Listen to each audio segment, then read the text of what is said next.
Bonjour Stéphane, on est ici au Festival de l'image sous-marine de Nouvelle-Calédonie.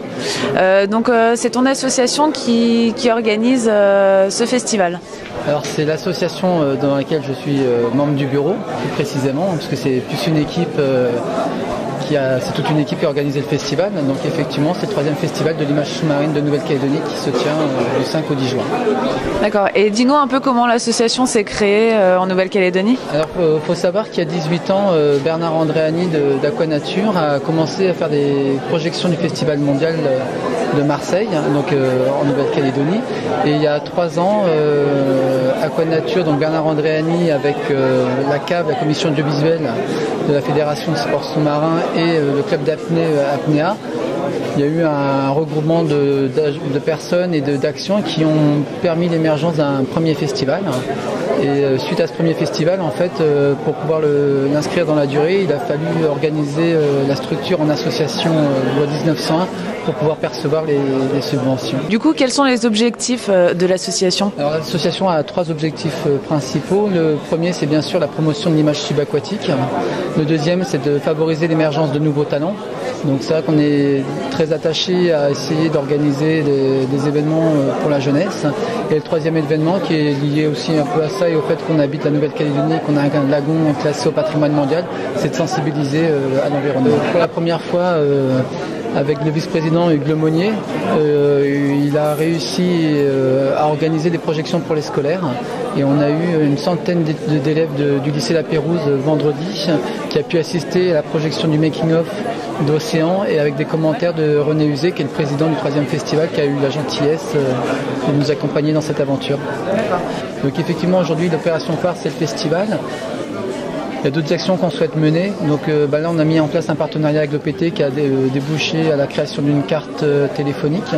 Donc c'est un tout petit tirage, 2000 exemplaires, donc c'est une collector pour les collectionneurs. Je vous invite grandement à aller acheter la carte du festival. Et donc ça permet donc de faire connaître le festival. Et donc il y a d'autres actions. Cette année aussi, donc on a été sollicité par le festival de Mayotte. Donc pour essayer d'organiser une sorte de réseau des festivals de l'outre-mer français. Et donc pour l'association, il y a des projets à venir ? Alors effectivement, un projet qui nous tient à cœur, donc par rapport aux différents objectifs, ça serait de faire un compte. Donc essayer de trouver en partenaire la Maison du Livre et faire un compte avec des enfants. Donc il y a deux possibilités. Ça serait donc soit on choisit un animal et on demande aux photographes d'organiser des séances de prise de vue, donc principalement avec la cave, sur cet animal. Et parallèlement, on demande à des scolaires ou à des enfants, dans le cadre de la Maison du Livre ou d'autres activités ou d'autres structures, d'imaginer un conte autour de cet animal. Et au final, de faire un livre. L'autre, c'est de trouver un conte qui existe déjà, ou une légende océanienne qui aurait trait au monde sous-marin, et de faire les photos qui vont avec. Voilà, donc ça, c'est un projet qui nous tient à cœur. Après, c'est toujours pouvoir refaire le festival l'année prochaine. Par rapport au mécénat, c'est que l'association peut percevoir des dons. Donc des entreprises ou des personnes qui souhaiteraient aider le festival peuvent avoir des crédits d'impôt en donnant de l'argent au festival. Et du coup, si on a envie de donner un peu d'argent, on fait comment ? Alors il y a un formulaire qui existe. Le formulaire, il est accessible sur le site internet du festival. Donc en fait, c'est www.festival image sous-marine en minuscule au singulier sans trait d'union.nc. Moi je travaille depuis 25 ans dans la prise de vue sous-marine au niveau professionnel. Ça fait 19 ans que je travaille pour Thalassa. J'ai eu la chance de travailler sur le dernier film de Jacques Perrin et Jacques Pujol, Océan. D'ailleurs nous sommes venus en 2008, nous sommes restés un mois et demi tourner quelques séquences ici. On était dans la passe de Dambéa et puis du côté de Yengen. Et là maintenant je travaille sur le film que va sortir très prochainement dans quelques jours Yann Antus Bertrand pour le Forum des Océans à Rio de Janeiro. Je travaille aussi sur un autre projet de Thalassa au Groenland. D'ailleurs je vais partir, je pars au mois d'août. Et dès que je quitte le festival, je pars en Turquie pour tourner un documentaire avec François Sarano sur les requins blancs de Méditerranée. D'accord. Voilà. Et après tous ces projets, quels rêves on peut encore avoir ? Il y a plein de rêves à avoir parce que l'océan c'est un puissant fond, donc on apprend tout le temps. Moi en 25 ans de métier, j'apprends tout le temps, aussi bien sur la technologie que sur des nouvelles espèces. Donc pour moi, tant qu'il y aura des poissons, des mammifères, il y aura du travail pour moi. D'accord. Et puis on m'a dit qu'à la base tu étais chauffeur routier. Comment ça t'est venu de travailler dans la production d'images sous-marines?